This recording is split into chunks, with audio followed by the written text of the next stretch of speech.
요즘 군대가 많이 좋아졌다고 하지만 군복무하는 것은 쉽지 않다고 생각을 합니다. 일단 가고 싶어서 간 게 아니라 영장이 나와서 끌려가는 것이기 때문에 마음이 참 힘듭니다. 또 군대는 군부대회 계획이 있기 때문에 본인 개인의 자유가 통제가 됩니다. 늦잠을 자고 싶어도 아침 6시면 어김없이 기상나팔이 울고 그러면 더 잘 수가 없이 일어나야 됩니다. 또 이제 아무리 전날 힘든 훈련을 하고 났어도 이제 근무가 있거든요. 근무, 불침번이라든지 또 뭐 야간 경계 근무라든지 이런 게 있으면 잠에 골아떨어진 새벽 2, 3시라도 일어나서 자기가 맡은 그 근무를 서야 하는 것입니다. 그러니까 매우 피곤한 날들이 지속이 되는 것이죠. 그러다 보니까 군대 들어가면 어떻게 하냐면 시간을 거꾸로 세게 됩니다. 제대하는 날을 딱 찍어 놓고 거기서부터 거꾸로 시간을 이제 제대할 날이 며칠 남았다 이렇게 하루씩 지워가는 것이죠. 그렇게 해서 이제 제대를 하게 되면 여러분 얼마나 기분이 좋겠습니까? 그냥 뭐 날아갈 듯해요. 위병소를 통과할 때 얼마나 발걸음이 가볍겠습니까? 그런데 여러분 가운데 혹시 군대 생활을 하신 분들 중에 군대에서 좋은 추억이 있다고 할지라도 다시 내가 군대에 이때 해야 되겠다 이런 분들은 아마 한 사람도 없을 것입니다. 여러분 군대가 그렇다면 군대보다 더욱더 자유가 엄격히 제한된 감옥은 어떨까요? 본인에게 주어진 형기를 다 마치고 이제 출소를 하는데 다시금 나는 감옥이 좋다라고 하면서 감옥에 들어갈 사람은 아마 아무도 없을 것입니다. 자, 그런데 오늘 갈라디아 교회 성도들은 지금 바로 그런 이해할 수 없는 행동을 하고 있다라는 거예요. 9절 끝에 말씀을 보십시오. 어찌하여 다시 약하고 천박한 초등학문으로 돌아가서 다시 그들에게 종노릇 하려 하느냐. 이 갈라디아 교회 성도들은 예수님을 이미 믿었습니다. 성령을 받았어요. 하나님을 아빠 아버지라고 부르면서 죄와 또 사망의 권세에서 해방된 기쁨이 무엇인지 아는 사람들입니다. 그럼에도 불구하고 지금 이들이 다시금 종노릇하는 곳으로 돌아가고 있다는 것입니다. 이게 참 기가 막힐 노릇이죠. 헛된 인생을 사는 것입니다. 방향이 잘못된 역주행을 지금 하고 있는 것이죠. 여러분 어차피 우리가 이 땅을 살아가게 되면 열심히 수고를 하고 또 노력을 하는 그런 삶을 살아가게 됩니다. 그렇다면 여러분 우리의 삶이 헛된 수고를 하면 안 되죠. 분명히 내가 열심히 수고를 했다면 그 수고의 열매를 거둘 수 있는 방향으로 우리가 신앙생활을 해야 되는 것입니다. 그런데 지금 갈라디아 교회 성도들은 그렇지 못한 방향으로 지금 살고 있다라는 거예요. 여러분 그런 의미에서 내가 얼마나 열심히 하는가, 내가 얼마나 강도 있게 수고를 하는가라고 하는 것보다 더 중요한 것은 무엇이냐면 그 방향이 어떠한 것인가라고 하는 것입니다. 그 방향이 과연 약속이 있는 것이고 우리에게 열매가 주어지는 그 방향인가라고 하는 것이 중요하다라는 것입니다. 저는 오늘 우리 믿음 생활의 열심과 수고가 어떤 방향을 향해야 되는 것인가라고 하는 것을 좀 살펴보려고 해요. 자, 먼저 잘못된 열심과 수고의 방향입니다. 오늘 갈라디아 교회 성도들이 그걸 잘 보여주는데 10절을 보십시오. 너희가 날과 달과 절기와 해를 삼가 지키니. 유대인들은 날, 안식일, 또 달, 월삭과 초하루, 그 다음에 또 뭡니까 절기, 유월절과 같은 거, 그리고 년, 뭡니까 안식년 이런 것을 지켰어요. 이거 지키는 거가 문제가 되지는 않습니다. 그런데 문제는 뭐냐? 이들이 이것을 지킬 때 구원을 받기 위한 그 조건을 가지고 이것을 지켰다라는 게 문제가 되는 것입니다. 제가 자주 강조하지만 구원을 얻기 위해서 어떤 행위를 하는 것, 이것은 바로 종교라는 것입니다. 종교 행위로는 절대로 여러분 우리가 구원을 받을 수도 없고 구원의 확신을 가질 수도 없습니다. 항상 어딘가 부족하다고 느껴져요. 왜 그렇습니까? 그 행위를 하는 내가 부족하기 때문이죠. 그 행위를 하는 내가 완벽하지 않기 때문에 항상 하면서도 부족함을 느끼고 이러다가 구원받지 못하면 어떻게 되나 라고 하는 불안과 두려움이 항상 따라다니는 것입니다. 루터가 그랬습니다. 종교개혁을 했던 루터가 정말 믿음으로만 구원을 받는다라고 하는 것을 깨닫고 확신하기 전까지 그는 여러분 사제니까 매일매일 정한 시간에 기도를 했습니다. 또 선행을 했습니다. 구제를 했습니다. 그럼에도 불구하고 그 마음 가운데 확신이 없었어요. 하나님이 두려웠습니다. 내가 구원받을 수 있을까? 거기 자신이 없었어요. 항상 그 수도원에 있는 그 계단을 오르내리는 것을 무릎으로 고행을 하면서 오르내렸습니다. 피가 났겠죠. 그럼에도 불구하고 확신을 하지 못했다라는 것입니다. 종교 생활을 하는 사람들에게, 종교 생활로 교회를 다니는 사람들에게 구원받을 수 있습니까? 당신 구원을 확신합니까? 라고 물어보면 대답을 잘하지 못합니다. 퍼센트로 얘기해 보라고 하면 아주 잘 살 때 90% 정도, 평상시에는 뭐 확신을 할 수가 없는 거예요. 왜 그렇습니까? 지금 구원의 근거를 자신의 행위에 두고 있기 때문에 그런 것입니다. 자유가 없는 종의 상태입니다. 열심과 수고의 방향이 지금 잘못되어 있기 때문에 그런 거예요. 자, 그러면 무교인 사람들 어떨까요? 평생 교회나 성당 또는 절에 다녀보지 않고 하나님을 의식하지 않고 평생 나는 종교란에 무교라고 쓰고 살았던 그 사람들은 어떨까요? 하나님을 의식하지 않으니까 마음속에 자유가 있을까요? 그렇지 않습니다. 얼핏 보면 그런 것 같지만 자유가 없는 종에 매어 사는 삶을 살기는 마찬가지예요. 그래서 오늘 8절 말씀해 보십시오. 그러나 너희가 그때에는 하나님을 알지 못하여 본질상 하나님이 아닌 자들에게 종노릇하였더니. 하나님을 알지 못하는 사람의 삶은 무엇인가? 하나님 아닌 것에 종노릇하는 삶을 살더라는 것입니다. 인간은 무엇인가 마음속으로 숭배하지 않으면 직성이 풀리지 않는 존재가 바로 인간입니다. 그래서 마음은 항상 중립적이지 않아요. 하나님을 섬기던가 아니면 하나님 아닌 다른 무엇인가를 숭배하고 섬기게 되어 있습니다. 자, 그런데 내 마음을 바쳐서 몰입하고 충성을 다하는 대상, 그것을 찾아서 거기에 내 마음을 드리고 충성을 하기 시작하면 그때부터 그 대상이 무엇이 되었던지 간에 그 대상이 나를 지배하기 시작한다는 것입니다. 돈을 숭배해 보십시오. 돈을 내가 버는 것 같지만 실제로는 돈이 나를 지배합니다. 이 정도면 됐다고 만족하는 법이 없습니다. 더 벌어야 됐다고 생각을 합니다. 그 돈에 계속 생각이 머물러 있게 되는 것입니다. 돈독이 올랐다는 말을 쓰지 않습니까? 돈에 지배당하는 거예요. 외적인 외모의 아름다움에 그것에 나의 의미를 두고 거기에 충성하면 어떨까요? 그때부터 그 외모의 아름다움에 대한 생각이 나를 지배하기 시작합니다. 모든 생각과 에너지가 다 거기에 들어가요. 집착을 하게 됩니다. 그래서 코가 너무 낮은 것 같아서 저도 이제 코가 낮은 편인데 코를 손댔습니다. 만족을 했어요. 그 다음에 딱 거울을 보면 어디가 보입니까?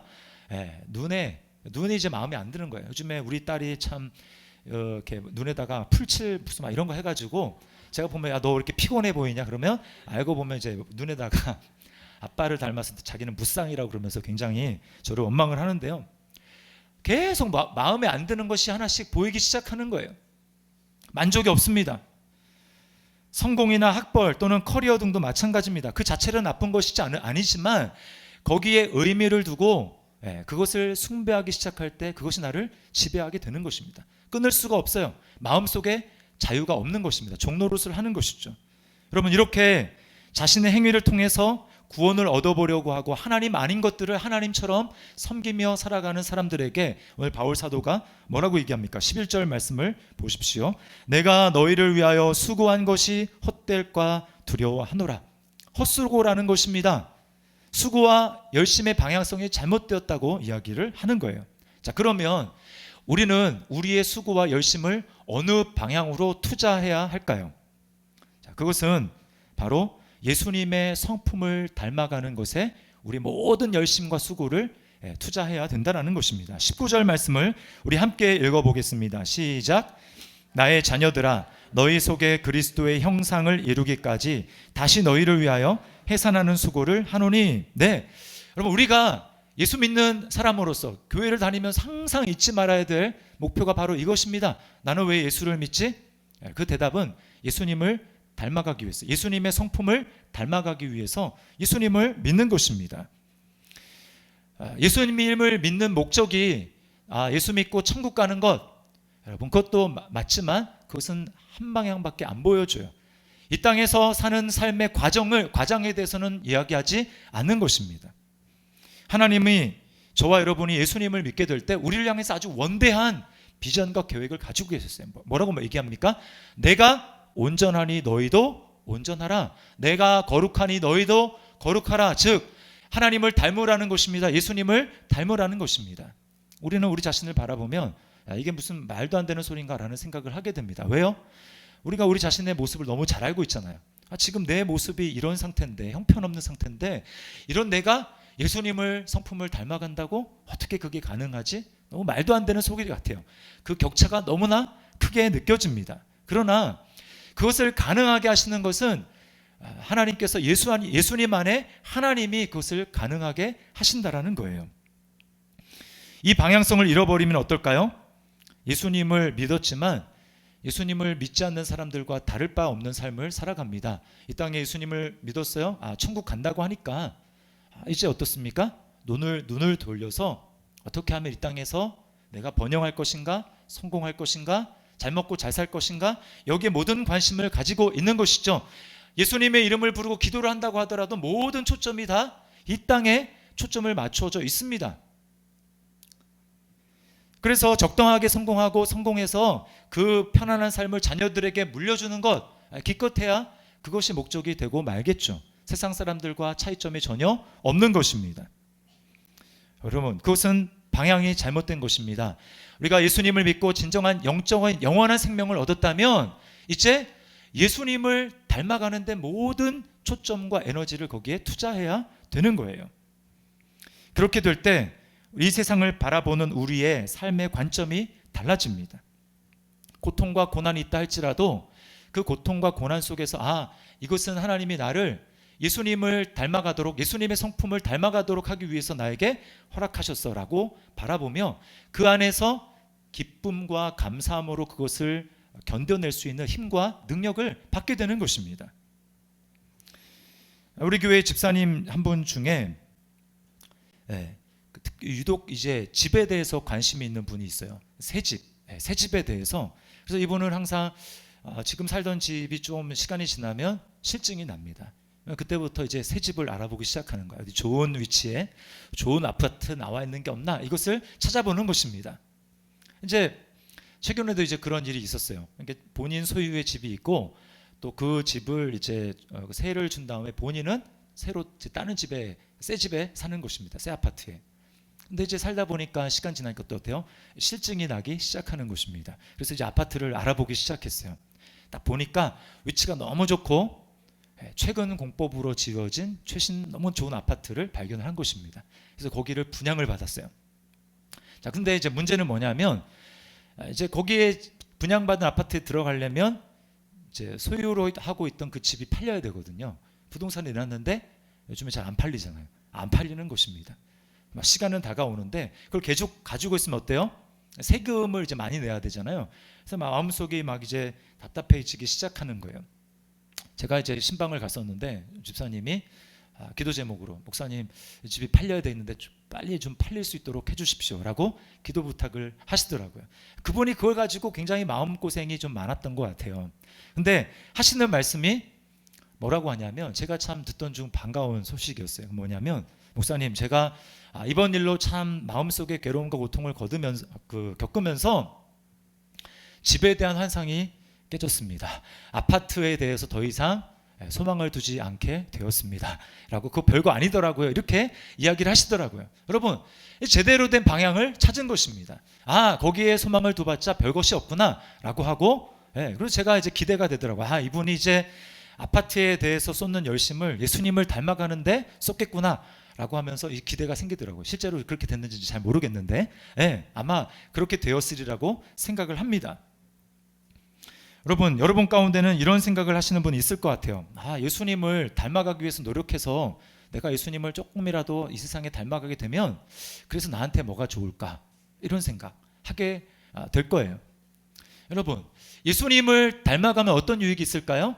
그 사람은 점점 이 세상의 형편과 환경에 휘둘리지 않는 삶을 살아가게 됩니다. 아무리 어렵고 고난이 있어도 예수님이 내 안에 계시는 것 때문에 기뻐하고 감사할 수 있는 사람이 되는 거예요. 여러분, 그런 사람이 세상이 감당치 못할 믿음의 사람, 세상을 이길 수 있는 사람이 되는 것입니다. 하나님이 그런 사람을 그냥 내버려 두시겠습니까? 아닙니다. 하나님이 그의 일생을 책임져 주시고 예, 하나님의 은혜를 베풀어 주시고 세상 사람이 봐도 실패하지 않는 그런 삶을 살아갈 수 있도록 하나님이 인도하시는 거예요. 우리는 그 방향으로 살아가야 하는 것입니다. 자, 그렇다면 우리가 예수님을 닮아가고자 할 때 해야 되는 구체적인 수고는 무엇일까요? 특별히 공동체 안에서 감당해야 되는 수고가 있습니다. 두 가지로 말씀을 드릴 텐데, 자, 첫 번째는 공동체 안에서 리더에 있는 분들에게 특별히 해당되는 말씀입니다. 먼저 믿음의 약한 성도들의 수준에 맞추어주는 삶을 살아가는 것입니다. 자, 12절 말씀을 우리 함께 읽어보겠습니다. 시작. 형제들아, 내가 너희와 같이 되었은즉 너희도 나와 같이 되기를 구하노라. 모든 그리스도인이 사실 이 마음을 가져야 하는데요, 공동체 안에서 리더십에 있는 분들이 특별히 유념하셔야 합니다. 여기 바울이 나와 같이 되기를 바란다라고 하는 것은 본인이 내가 완벽하니까 나를 닮아라 라고 말하는 것이 아닙니다. 바울도 부족한 인간이기 때문에 연약함이 있어요. 그럼에도 불구하고 닮으라고 하는 것은 무엇입니까? 나는 예수님을 바라보고 예수님을 의지하는 삶을 살기 때문에 어려움이 있어도 찾아와도 예수님 때문에 기뻐하고 감사할 수 있습니다. 하나님 나라를 누리며 삽니다. 여러분도 그렇게 살았으면 좋겠습니다. 그것을 닮으라고 하는 것입니다. 그렇게 하기 위해서 바울이 한 것은 뭐냐면 내가 너희와 같이 되었은즉, 이것이 먼저 왔다라는 거예요. 갈라디아 교회 성도의 수준으로 바울 사도가 자신을 낮추었다라는 것입니다. 바울은 높은 신앙의 수준에 있으면서 야 그것도 못하냐? 이렇게 비난하거나 힐난하지 않았어요. 내려와서 그들의 눈높이에 맞추어졌습니다. 그래서 보면 고린도전서에 보면 이런 말씀이 있어요. 내가 율법이 없는 자가 아니지만 이방인들을 대할 때는 내가 율법 없는 사람인 것처럼 대했다. 나는 율법에 매이는 사람이 아니지만 율법에 매인 유대인들을 대할 때는 내가 정말 율법에 매인 사람처럼 율법을 중하게 대했다라고 바울이 이야기를 하는 것입니다. 상대방의 수준에 눈높이를 맞추어 주는 것이 진짜 실력이고 영성이에요. 제가 이전에 사역하던 교회 한 남자 집사님이 계셨는데 골프를 굉장히 잘 치십니다. 거의 이 프로급이에요. 그러다 보니까 이제 회사에서 골프 이 접대 담당이셨어요. 그래서 거래처의 사장 또 이런 사람들과 골프를 치게 되면 이분이 굉장히 잘 치잖아요. 그래서 항상 어떻게 하냐면 그 사람보다 두세 타 져줍니다. 두세 타. 그러면 이제 아주 팽팽하게 게임의 재미를 주다가 이제 막판에 지는 것이죠. 여러분, 그게 탁월한 실력이 없으면 가능할까요? 자기 마음대로 안 되는 것입니다. 맞춰주려면 탁월한 실력이 있어야 하는 것입니다. 신앙생활도 마찬가지입니다. 교사로 아이들을 대하거나 또 순장으로서 순원들을 섬길 때도 마찬가지예요. 내가 그 사람의 입장에서 내려와서 눈높이를 맞추면서 그를 참아주고 인내해 주어야 하는 것입니다. 그럴 때에 내가 섬기는 대상이 예수님을 닮아가는 거예요. 자녀들을 대할 때도 마찬가지입니다. 상대방에 맞춰주려면 내가 답답해요. 내가 하고 싶은 대로 하면 절대로 그렇게 할 수가 없습니다. 믿음의 수준이 낮은 성도들에게 맞추다 보면 나는 때로는 성에 안 찰 수가 있어요. 예를 들면 다락방에서 이제 기도를 합니다. 다른 사람들은 이제 기도를 얼추 잘하는데 한 순원이 이제 예수님을 믿은 지 얼마 안 됐어요. 그래서 기도가 뭔지도 모르고 기도를 굉장히 부담스러워합니다. 자, 그러면 다락방에 이제 돌아가면서 기도하는 룰이 있다고 하더라도 어떻게 됩니까? 건너뛰어줘야 되죠. 무조건 우리 다락방 원래 이러니까 이번에 기도하십시오라고 하면 어떻게 될까요? 그 다음부터 이제 다락방에 안 나오겠죠. 또 그 순장님은 기도를 이제 오래 해야 직성이 풀립니다. 한번 딱 자리에 앉으면 몇십 분, 1시간 이렇게 해야 기도 좀 했다, 오늘은 속이 시원하다 이렇게 생각을 하는데 그 순원이 있으니까 어떻게 합니까? 기도를 짧게 하는 것입니다. 그게 이제 맞춰주는 것이죠. 그러다 보면 본인은 좀 성이 안 차요. 그러나 그러한 맞춰주는 수고를 통해서 그 순원이 예수님을 알아가고 기도에 대해서 성장하게 되는 것입니다. 그러려면 인내가 필요해요. 한두 번으로 되지 않습니다. 왜 한두 번 가르쳐줬는데 저 사람은 그걸 못할까 답답하게 여기면 안 됩니다. 제가 이제 집에 보면 우리 애들이 이제 학원을 안 다니기 때문에 가끔 아내가 과거에 이제 그 수학 과외했던 그 기억을 되살려가지고 아이들한테 가르쳐 주거든요. 그러면 집 식구들 가르치는 게 제일 힘듭니다. 그렇죠? 그래가지고 막 방에 있으면 큰 소리가 들려요. 또 못해 막 그러면서 이거 엄마가 어제 가르쳐 준 거잖아. 아까 가르쳐 준 거잖아. 그런데도 잊어버리고 또 틀리고 또 못합니다. 근데 이제 또 참아주고 또 가르쳐주고 그러다 이제 몇 번 하다 보면 아이들이 아는 것이죠. 여러분 영적으로도 마찬가지입니다. 우리가 다 이렇게 하면서 예수님을 닮아가고 신앙이 성장하는 거예요. 그러므로 리더십에 있는 분들이 꼭 기억하십시오.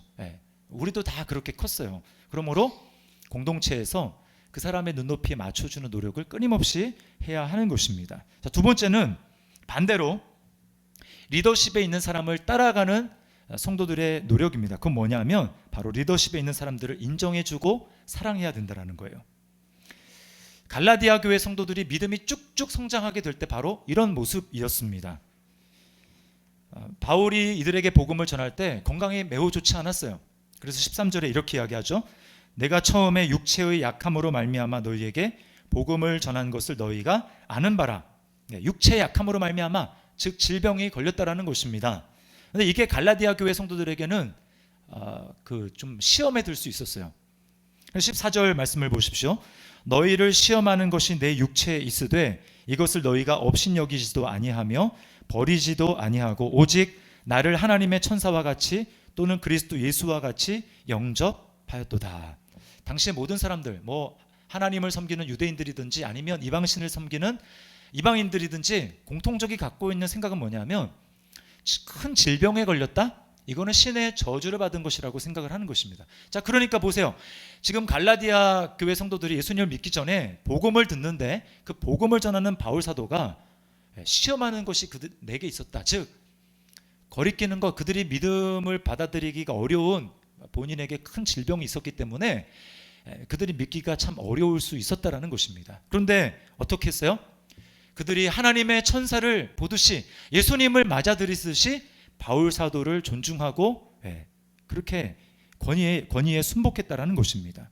그래서 15절에 이렇게 이야기를 하죠. 너희의 복이 지금 어디 있느냐? 내가 너희에게 증언하노니 너희가 할 수만 있었더라면 너희의 눈이라도 빼어 나에게 주었으리라. 이 말은 실제로 눈을 빼준다는 얘기가 아니고 가장 귀한 것이라도 아낌없이 줄 수 있는 마음이 너희에게 있었다. 나를 연약함 때문에 업신여기지 않고 존중 여겨주는 그런 모습이 너희에게 있었다라는 것입니다. 이거를 지금 복이라고 하는 거예요. 여러분, 이런 마음 상태는 내가 갖고 싶다고 가져지는 것이 아니고 하나님이 주시는 마음입니다. 그러므로 여러분이 이런 마음이 있다면 그것이 여러분에게 복이 되는 거예요. 그럴 때 갈라디아 교회 성도들의 믿음이 과거에 잘 성장을 했었습니다. 여러분, 이 말은 교회 리더십에 있는 목사와 순장을 무조건 하늘처럼 떠받들라 이런 말이 아닙니다. 교회의 머리는 오직 예수님밖에 없어요. 그 예수님을 제외한 모든 사람들은 목사가 됐든 그냥 직분이 없는 성도가 됐든 예수님의 머리가 되신 그 몸의 한 지체에 불과합니다. 그냥 우리가 부르심을 받은 건 뭐예요? 지체로서 그 몸을 함께 자신에게 주신 재능과 은사를 통해서 열심히 일을 함으로 그 몸을 자라게 하는 것이죠. 건강하게 하는 것이죠. 그게 바로 예수님이 저와 여러분을 몸으로 불러주신 이유입니다. 그럼 저는 어떤 일을 해야 될까요? 목사는 가르치는 일이죠. 그래서 하나님의 말씀을 신실하게 내 생각이 아니라 하나님의 말씀대로 사도들의 전통 위에서 변함없이 여러분에게 증거하는 것입니다. 그럴 때에 여러분은 비록 제가 몸의 한 지체에 불과하지 않지만 제가 하나님의 말씀을 섞지 않고 그 말씀 권위 그대로 가지고 여러분에게 말할 때에 여러분은 하나님의 말씀, 저 때문이 아니라 하나님의 말씀의 권위 때문에 저를 소중히 여겨주시고 그 다음에 존중히 여기며 그 권위에 복종해야 된다라고 말씀을 하고 있는 것입니다. 그럴 때 여러분이 예수님을 성품을 닮아가고 성장할 수가 있는 것입니다. 제가 부교육자까지 해서 한 20년 가까이 교육자 생활을 해보면서 갈수록 점점 확신하는 바는 뭐냐면 누가 영적으로 성장하고 막 은혜가 충만하고 환경에 초월하는 그런 믿음을 가지고 기뻐하고 즐거워하는 그런 성도 있잖아요. 예수님을 닮아가는 사람, 그 사람 예외 없이 교육자와 바른 관계를 맺으며 살아가는 사람들입니다. 예외가 없어요. 반면에 신앙생활에 문제가 있고 시험에 드는 성도들은 어떤 성도들입니까? 지도자들과 문제가 있어요. 목사나 순장과 관계가 껄끄러울 때입니다. 지금 갈라디아 교회 성도들이 믿음이 멈춰져 있고 오히려 지금 역행하고 있는 이유가 거기에 있어요. 16절을 보십시오. 이렇게 얘기합니다. 그런즉 내가 너희에게 참된 말을 함으로 원수가 되었느냐. 한때 눈까지 빼어주면서 빼어줄 수 있는 그런 사람들이었는데 지금은 바른 말을 해도 원수처럼 여기는 그런 사람이 되었다라는 거예요. 왜 이렇게 됐습니까? 이간질 때문에 그래요. 이간질. 바울 사도와 갈라디아 교회 성도들 사이에 거짓 교사들이 지금 이간질을 하고 있는 것입니다. 사탄이 하는 일이 이렇고 이단들이 교회에 접근하는 방식이 항상 이렇습니다. 그래서 처음에는 어떻게 합니까? 엄청 잘해줘요. 막 간이고 쓸개고 다 빼줄 것처럼 나를 위해서 뭐 모든 것 죽어줄 수 있을 까지 그렇게 잘해줍니다. 개인적으로. 근데 일단 이렇게 마음을 얻고 나온 다음에 어떻게 할까요? 그 다음에는 그 공동체에 또 특별히 지도자들, 목사와 순장 이런 지도급에 있는 사람들에 대한 원망과 불평거리들을 마음속에 이제 심어주고 그것을 부풀리는 것입니다. 확인되지도 않는 말을 마음에 심어주는 거예요. 뭐 카더라라고 하면서 그것을 실제 그런 것처럼 이야기를 해주는 거예요. 근데 사람이 얼마나 참 마음이 간사하냐면 그런 말을 듣잖아요. 그리고 그 상황을 바라보면 진짜로 그렇게 보이는 것입니다. 영향을 받게 되어 있어요. 플라시보 효과라는 말 여러분 들어보셨죠? 그게 뭡니까? 어떤 사람이 배가 아픈데 의사가 비타민을 주면서 이게 소화제입니다 라고 줬어요. 그러면 그 사람이 그걸 먹잖아요. 근데 진짜로 배가 안 아픈 거예요. 반대에는 노시보 효과라고 합니다. 진짜 약을 제대로 된 약을 처방해 줬어요. 근데 이 받는 사람이 약에 대한 또는 주는 처방하는 약사에 대한 신뢰가 없으면 그 약이 아무런 효과가 없다라는 것입니다. 뭘 보여주는 거예요? 우리 사람들은 어떤 그 견해, 그 믿음에 대해서 어떤 믿음과 어떤 시각을 가지고 그 상황을 보느냐에 따라서 이렇게도 될 수 있고 저렇게도 될 수 있는 그런 존재라는 것입니다. 그러므로 여러분이 은혜를 받지 못하게 하기 위해서 사탄이 하는 일은 너무나 뻔합니다. 뭘까요? 네, 지도자들에 대해서 부정적인 생각을 계속해서 심어주는 것입니다. 그러면 일단은 말씀이 귀에 들어오지 않습니다. 은혜가 되지 않습니다. 귀를 닫게 됩니다. 그러면 믿음이 성장하지 못하는 거예요. 예수님을 닮아가지 못하는 것입니다. 그러므로 여러분이 계속해서 믿음이 성장하고 예수님을 닮아가기를 정말 원한다면 하셔야 될 일은 공동체에서 계속 부정적인 이야기를 쏟아놓는 사람과 거리를 두셔야 합니다. 그게 여러분을 위해서 지혜로운 거예요. 그런가 하면 연약한 점이 있지만 목사와 또 순장, 리더십에 있는 사람들을 위해서 사랑하고 인정하며 위해서 기도해 주는 것입니다. 여러분, 이 모든 것, 이것이 다 공동체를 전제해서 일어난다는 것을 기억하셔야 돼요. 갈라디아 교회 성도들이 지금 어려운 중에 있지만 그 어려움을 발견하게 된 것이 어떻게 발견했습니까? 지금 그들이 공동체 생활을 하면서 바울의 지도 가운데 있었기 때문에 너희가 지금 어떻게 종의 상태로 다시 돌아가고자 하느냐라고 하는 것을 찝어서 이야기를 해줄 수 있는 거예요. 만약에 공동체에 있지 않고 목회자의 지도를 받지 않고 혼자 신앙생활을 한다면 본인은 잘못되고 있는지 모른다라는 것입니다. 여러분, 이것이 바로 우리의 연약함이라는 거예요. 그래서 예수님을 닮아가기를 원한다면 반드시 여러분은 공동체 안에서 리더십과 관계를 맺으면서 거기에 지도를 받을 때에만 여러분의 믿음이 성장할 수 있고 예수님을 닮아갈 수 있다는 것을 기억하셔야 하는 것입니다. 자, 마지막으로 우리가 열심을 낼 수 있는 것이 마지막 날에 보상이 있고 약속이 있는 이유는 예수님이 먼저 우리처럼 되셨기 때문에 우리가 예수님처럼 될 수 있다는 것입니다. 이것을 기억해야 돼요. 아까 바울 사도가 뭐라고 얘기했습니까? 내가 너희와 같이 되었은즉 너희도 나와 같이 되기를 구하노라. 이 말은 사실 예수님이 저와 여러분들에게 하시는 말씀입니다.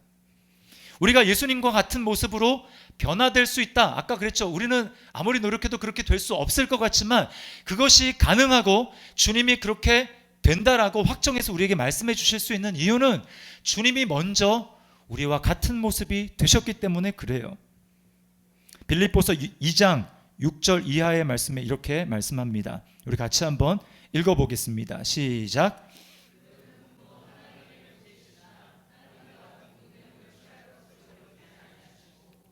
오히려 자기를 비워 종의 형체를 가지사 사람들과 같이 되셨고 사람의 모양으로 나타나사 자기를 낮추시고 죽기까지 복종하셨으니 곧 십자가에 죽으심이라. 하나님의 아들이 그 자리를 고수하지 않고 죄인된 우리 더럽다 하지 않으시고 그 자리를 버려두시고 영광을 뒤로 하시고 이 땅 가운데 오셨습니다. 또 죄인들을 구원하시기 위해서 죄인들에게 손을 내미시고, 그 당시 유대인들은 죄인들과 세리들, 창녀들 접촉하지 않고 식사도 같이 않고 피했지만 예수님은 더럽다 하지 아니하시고 우리에게로 오셨어요. 손을 내미셨어요. 잡아주셨습니다. 우리가 우리 자신을 봐도 얼마나 남들에게 말하지 못할 더러운 악한 것들이 우리 속에 많이 있습니까? 그 모든 것들을 다 아심에도 불구하고 예수님은 저와 여러분들을 거절하지 않으셨어요. 너는 안 돼 라고 말씀하지 않으시고 우리를 향해도 변함없이 손을 내미셔서 죄 있는 우리의 손을 잡아주셨습니다. 우리와 바꿔치기를 하셨어요. 하나님이신데 사람이 되셨고, 사람이 되셨을 뿐만 아니라 죄인의 괴수가 되셔서 우리와 자리바꿈을 하시고 예수님은 십자가에서 죽으셨기 때문에 그 손을 잡고 우리가 죄인의 가장 낮은 위치에서 영광스러운, 부활하신 주님과 함께 영광스러운 하나님의 보좌 우편에 하나님의 아들로, 하나님의 딸로 앉을 수 있는 놀라운 은혜를 저 여러분이 얻게 된 것입니다. 그것이 바로 우리가 예수님을 닮아갈 수 있는 가장 근거가 되는 것이에요. 십자가에 달리신 주님이 뭐라고 말씀하셨죠? 다 이루었다. 그것은 그냥 우리 죄만 다 용서한 것으로 끝나는 것이 아니고, 내가 너희를 위해서 너희가 나를 닮을 수 있는 모든 길을 열어놓았고 그것을 내가 다 이루어 놓았다라고 말씀하시는 것입니다. 그래서 로마서 8장 30절 말씀에 이렇게 말씀을 해요. 제가 읽어볼게요. 또 미리 정하신 그들을 또한 부르시고, 부르신 그들을 또한 의롭다 하시고, 의롭다 하신 그들을 또한 영화롭게 하셨느니라. 영화롭게 하셨느니라. 이게 미래에 될 일입니다. 아직 우리에게 경험되지 않았어요. 영화롭게 하셨다라는 것은 우리가 예수님과 같이 영광스러운 모습으로 완전히 변화되는 것을 이야기를 하는 것입니다. 이거는 예수님이 다시 오셔서 죄를 심판하시고 우리를 예수님처럼 만드시는 그때 일어날 일이거든요. 근데 여기 지금 뭐라고 해요? 영화롭게 하셨느니라. 왜 이렇게 과거 시제로 못 박아서 이야기하실까요? 이게 바로 예수님이 우리를 위해서 수고하신 수고, 열심을 내신 것, 우리와 같아지신 그 모든 예수님의 열심과 수고 때문에 이 일이 우리에게 확실하게 일어날 것을 우리에게 약속하고 있다는 것입니다. 자, 그렇다면 우리가 어떻게 반응해야 될까요? 예수님이 이미 다 하셨다며, 예수님이 열심을 내시고 우리를 위해서 모든 수고를 다 하셨다며 우리는 그냥 가만히 앉아 있어도 되겠네, 그렇게 할까요? 아닙니다. 여러분, 예수님 때문에 우리는 내가 가야 될 미래가 무엇인지 분명히 알았기 때문에, 분명해졌기 때문에 우리는 더 열심히 수고하고 애쓸 이유가 있는 것이죠. 오늘 계속 아파트 얘기를 하는데, 지난주도 제가 아파트 얘기했는데, 여러분이 아파트 막 오매불망 기다리던 그 아파트를 분양을 받았어요. 그러면 1년 후에 입주입니다. 어떻게 할까요? 1년 후에 들어갈 거니까 이제 아무것도 안 하고 있습니까? 아니죠. 어떻게 합니까? 얼마쯤 뭐가 달라졌나? 아마 좀 주기적으로 계속 가볼 거예요. 뭐가 달라졌나? 또 주변에 뭐가 생겼나? 이런 것들을 알아볼 것입니다. 그리고 내가 여기 들어가면 인테리어를 어떻게 하고 지금 있는 곳 중에서 뭘 버리고 뭘 살 건가? 어떻게 멋지게 여기 꾸밀 것인가? 온통 그 생각을 가지고 살아가게 될 거예요.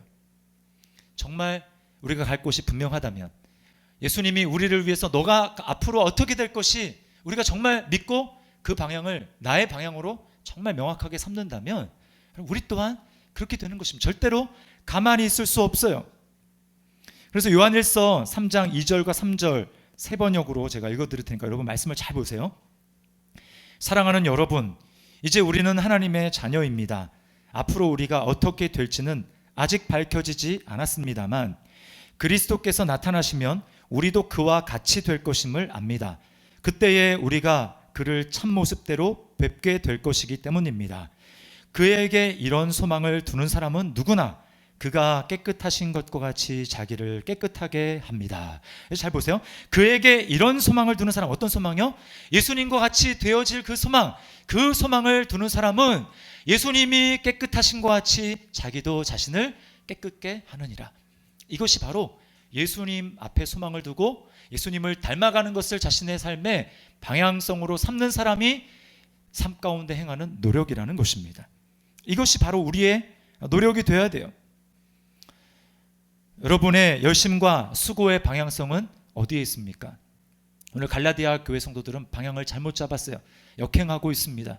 자신의 행위를 가지고 구원을 얻으려고 했어요.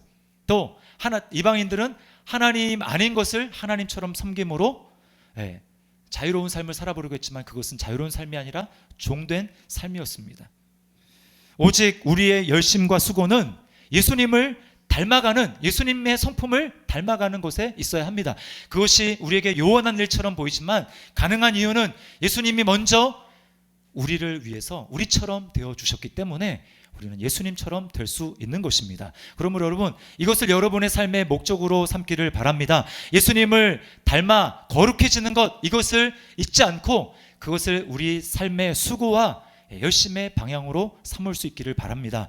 그래서 삶 가운데 공동체 안에서 리더십에 있는 사람들은 예수님처럼, 예수님이 하셨던 것과 똑같은 방식으로 믿음이 연약한 사람들을 위해서 맞추어주는 참는 수고를 감당해야 될 것입니다. 또 따라가는 사람들은 어떻습니까? 리더들을, 지도자들을 인정하고 사랑하며 그들을 거기 권위에 복종하며 따라가는 것입니다. 그렇게 될 때 저와 여러분의 삶이 주님을 점점 닮아가는 은혜가 있게 될 줄 믿습니다. 이런 은혜가 저와 여러분의 삶 가운데 넘칠 수 있기를 주님의 이름으로 축원합니다.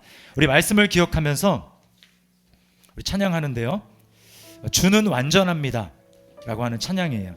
특별히 후렴 부분에 보면 이런 말씀이 있습니다. 주님 말이 길이오니, 주님을 닮아가는 말이 것만이 우리가 걸어가야 될 길이고 삶의 목적입니다. 어떻게 됩니까? 그날에 우리를 이루실, 이런 그 길을 포기하지 않고 계속 열심히 수고하며 감당할 때 그날에 우리가 예수님을 닮아가야 될 거예요. 예수님이 그렇게 하실 것입니다. 이 시간 이 찬양을 믿음으로 고백하겠습니다.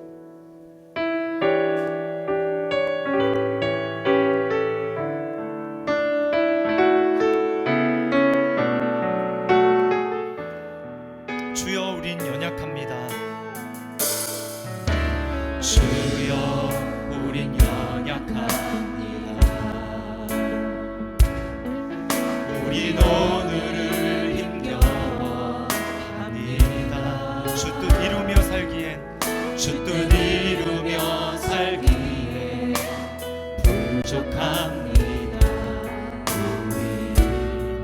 우린 연약한, 주여 우린 넘어집니다. 주여 우린 넘어집니다. 오늘 하루 또 실수합니다.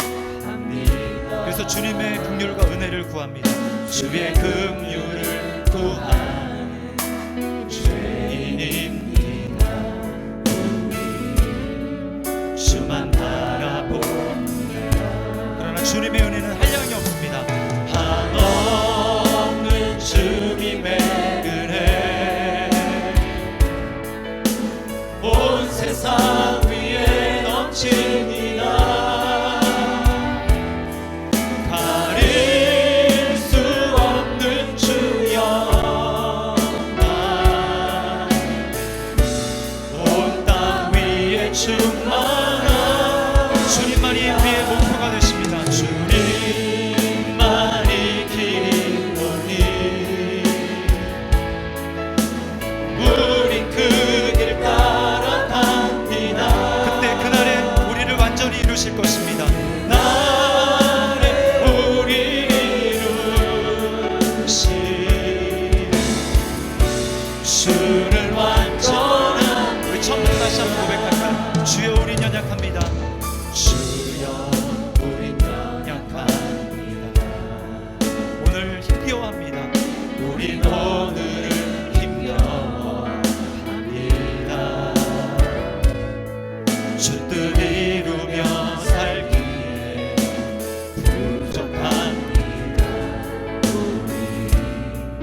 우린 연약한, 주여 우린 넘어집니다. 주여 우린 넘어집니다. 오늘 하루 또 실수합니다. 주의 긍휼을 구하는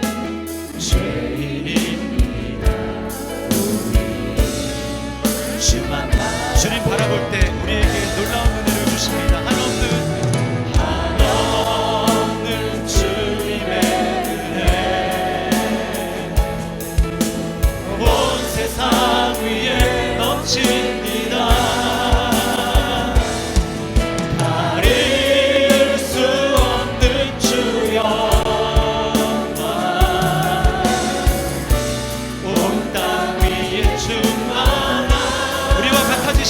주님